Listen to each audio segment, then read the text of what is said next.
You guys thought this book was gonna be good? I mean, you thought this event was going to be good? Are you freaking kidding me? Rex Rap? What the hell is that? You guys want to read a real villain? Read Mr. Negative in The Amazing Spider-Man 557. That's a true villain.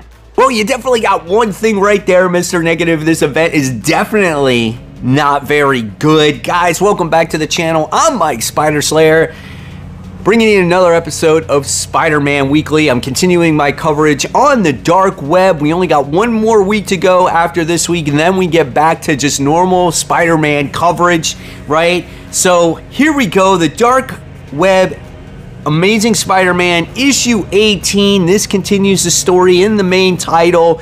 The artwork in this book is pretty good. You know, you get to see Rex Rap in here, which is the Limbo's version of Spider-Man. He's actually kind of funny. Instead of doing twips, he does all these different, like, pows. He's got this crazy tongue sticking out like a Venom.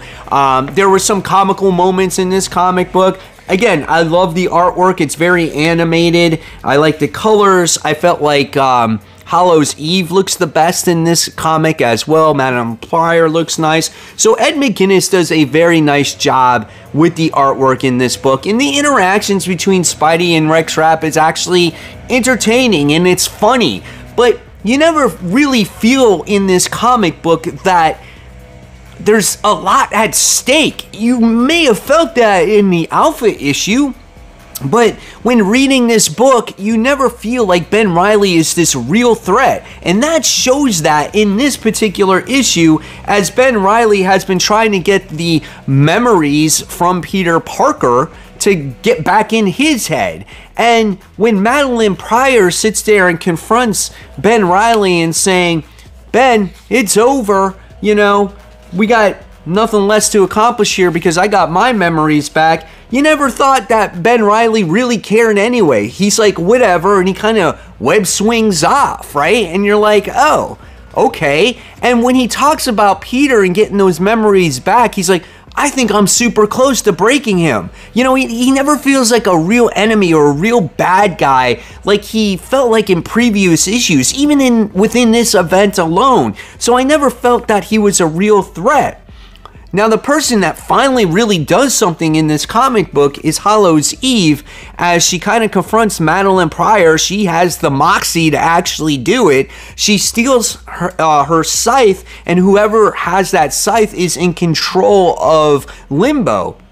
So she gives it to Chasm. Chasm transforms. He goes like Super Saiyan 4 here, and he becomes King Chasm, which is okay. It's an alright character design, but he looks too beefy. I would think like a different artist could do this character a lot more justice. So, perfect example. I like to use Todd McFarlane in a lot of stuff, but him especially because he draws Spawn, right? So think about Chasm drawn by Todd McFarlane, Demon version.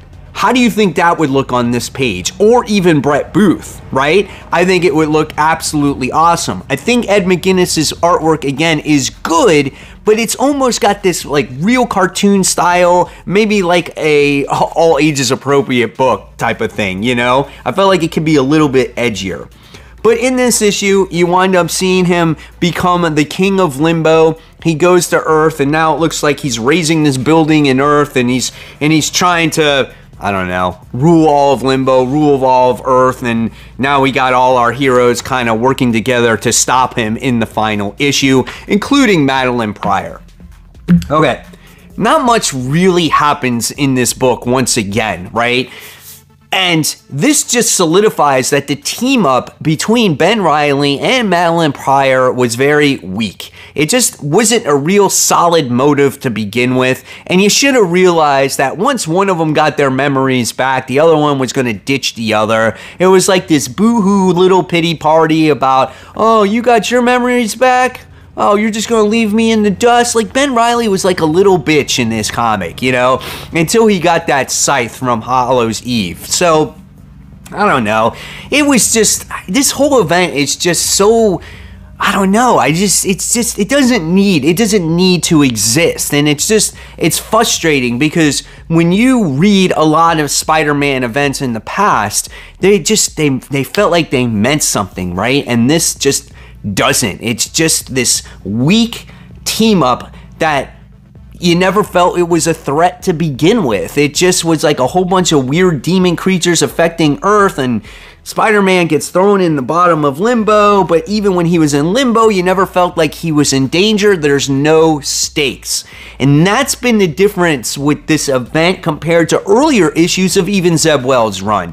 When he fought Tombstone, when he fought Adrian Toomes, when he fought some of these other characters, they kicked the crap out of Spider-Man, and you feel like, oh man, Spider-Man's in dire straits. Like, how is he gonna come out? And when it comes to this event, you never feel that at all. He's never in danger. Even when he confronts Ben Reilly, he never felt like he's in danger, and that's been my problem with Spider-Man for the longest time, even going back to Nick Spencer's run, right? So there's just nothing here of substance. So we can see that the writing is on the wall when it comes to this particular event, is that you're going to get Madeline Pryor, now you'll get Spider-Man, you're going to get them to team up, they're going to get the Scythe back, he's no longer going to be the king of limbo, and he's not going to have his memories. I don't know if they're going to do something with him, if they're going to make him a good guy again, or if they're going to, you know, give him memories somewhere else. I don't know. But obviously, you know that our heroes are going to prevail here,